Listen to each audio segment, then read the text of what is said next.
എന്ത് രസമല്ലേ. ഞാനും അനിയത്തിയും സാധാരണ ഞങ്ങൾ ഒറ്റയ്ക്കാണ് പോവാറ്. രാത്രിയിൽ പോവാറില്ല, പകലായിരിക്കും എറണാകുളം പോവാറ്. പക്ഷേ ഇപ്രാവശ്യം നമ്മളെല്ലാവരും കൂടിയാണ് പോകുന്നത്. ഓണം കഴിഞ്ഞ ഉടനെ അവരുടെ കൂടെ നമ്മൾ കൊച്ചിയിലോട്ട് വന്നു. രാവിലെ തന്നെ പാർവതി വന്ന് നമ്മളൊക്കെ ഹെയറൊക്കെ സെറ്റ് ചെയ്യട്ടെ, ഹെയർ വാഷ് ചെയ്ത് ഹെയറൊക്കെ സെറ്റ് ചെയ്ത് നമുക്കിന്നൊരു പ്രോഗ്രാം ഉണ്ട് ഇവിടെ. അതായത് ഫാമിലി ഗെറ്റ് ടുഗദറാണ്. അപ്പോൾ അതിന് വേണ്ടിയിട്ട് നമ്മളും കൂടെ പത്തനാപുരത്ത് ഇങ്ങോട്ട് പോരുന്നു. ഇതാണ് അനിയത്തി ചെയ്ത ഹെയറിൻ്റെ ഒരു ലാസ്റ്റ് ഫൈനൽ ലുക്ക്. അതുപോലെ തന്നെ ഞാനും അതുപോലെയൊക്കെ തന്നെയാണ് ചെയ്തത്. ഒരുപാട് കേൾ ചെയ്തില്ല, ഞാൻ ചെറുതായിട്ടേ കേൾ ചെയ്തുള്ളൂ. അങ്ങനെ നമ്മൾ ഫസ്റ്റ് നമ്മളാണ് കേട്ടോ നമ്മളല്ല, അവരൊക്കെ വന്നിട്ടുണ്ടായിരുന്നു. നമ്മൾ കുറച്ച് ലേറ്റായി എത്താനായിട്ട്, കുഞ്ഞൊക്കെ ഉള്ള കാരണം. പിന്നെ ഞാൻ നിന്നിട്ട് എൻ്റെ ഡ്രസ്സിൻ്റെയൊക്കെ ഒരു ഫോട്ടോയും വീഡിയോ ഒക്കെ എടുക്കുകയും മുടിയൊക്കെ എല്ലാം ഓക്കെ ആണെന്നൊക്കെ നോക്കിയൊക്കെ ആയിരുന്നു. അപ്പോഴത്തേനും 2 കാറിലായിട്ടാണ് നമ്മൾ വന്ന്. ഡാഡിക്കോളും അമ്മയും ഇച്ചും എല്ലാവരും വന്നു. കാർത്തിമോൻ ചെറുതായിട്ടൊന്ന് വയലിൻ അരങ്ങേറ്റം കഴിഞ്ഞിട്ടില്ല. പക്ഷേ ഫാമിലിയൊക്കെ മാത്രമല്ല ഉള്ളൂ, ഒന്ന് വായിക്കാം, ഒരു പാട്ടൊക്കെ വായിക്കാം എന്നൊക്കെ പറഞ്ഞാണ് വന്നത്.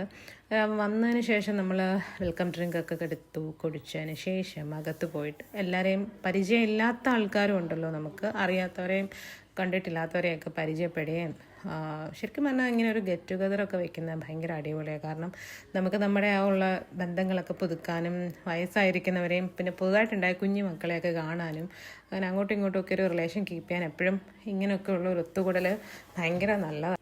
പിന്നെ പാട്ടുകാരിയൊന്നും അല്ലെങ്കിലും എല്ലാവരും എന്തെങ്കിലുമൊക്കെ പ്രോഗ്രാം ചെയ്യണമെന്ന് പറഞ്ഞപ്പം ഞാൻ ഓർത്ത് ശരിയെങ്കിൽ എന്തെങ്കിലും ഒരു പാട്ടെങ്കിലും പാടാമെന്ന്.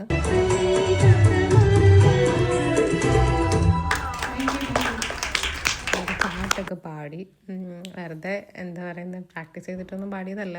അവിടെ പ്രോഗ്രാംസൊക്കെ എല്ലാവരും വലിയ പാട്ടുകാരും അല്ലെ അങ്ങനെയൊന്നും അല്ലായിരുന്നു. അപ്പോൾ ഫാമിലിയുടെ ഒരു പ്രോഗ്രാം ആയ കാരണം നമ്മളും അതിൻ്റെ ഒരു ഭാഗമായി എന്നുള്ളതേ ഉള്ളൂ, അല്ലാതെ ഞാൻ വലിയ പാട്ടുകാരിയൊന്നും അല്ല. അപ്പോൾ അങ്ങനെ പിന്നെ ഫുഡിൻ്റെ ടൈമായിരുന്നു. ആ സമയം നമ്മൾ നല്ല ഫുഡൊക്കെ ആയിരുന്നു കേട്ടോ. എനിക്കെല്ലാം ഭയങ്കര ഇഷ്ടമായി. പ്രത്യേകിച്ച് ഒരു പുളിയിഞ്ചി, നല്ല മധുരമുള്ള, ഭയങ്കര ടേസ്റ്റ് ഉണ്ട്, നല്ല പുളി നല്ല മധുരം. അങ്ങനെ അതൊക്കെ കഴിച്ചു. പിന്നെ അപ്പോഴത്തേനും കൺമണി അങ്ങനെ പുറത്തുനിന്ന് നമ്മളങ്ങനെ ഭക്ഷണം കൊടുക്കാനായിട്ടില്ലല്ലോ. അതുകൊണ്ട് നമ്മൾ സെറിലാക്കൊക്കെ ഇങ്ങനെ, വീട് അടുത്ത് തന്നെയാണ്, 10 മിനിറ്റ്സ് ദൂരമായേ ഉള്ളൂ. അപ്പോൾ നമ്മൾ കുറച്ച് സൂപ്പും അതും ഇതൊക്കെ കൊടുത്തു. പിന്നെ വീട്ടിൽ കൊണ്ടുപോയി എന്തെങ്കിലും കൊടുക്കാമെന്ന് കരുതി. പോരുന്ന വഴിക്ക് നമ്മളൊരു റിലേറ്റീവിൻ്റെ വീട്ടിലും കൂടെ കയറി കുറച്ച് നേരം സംസാരിച്ചിരുന്നു.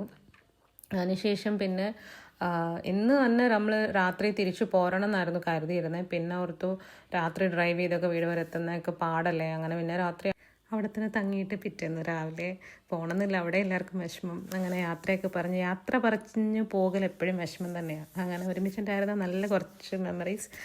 അങ്ങനെ നമ്മൾ പോരുന്നു. നെക്സ്റ്റ് വീക്ക് നമ്മൾ വീണ്ടും വരെ കാണും. അപ്പോൾ അത്രയുള്ള വീഡിയോ. അടുത്തൊരു വീഡിയോ കാണുന്നതിന് വരെ ടാറ്റാ ബൈ, സീ യു.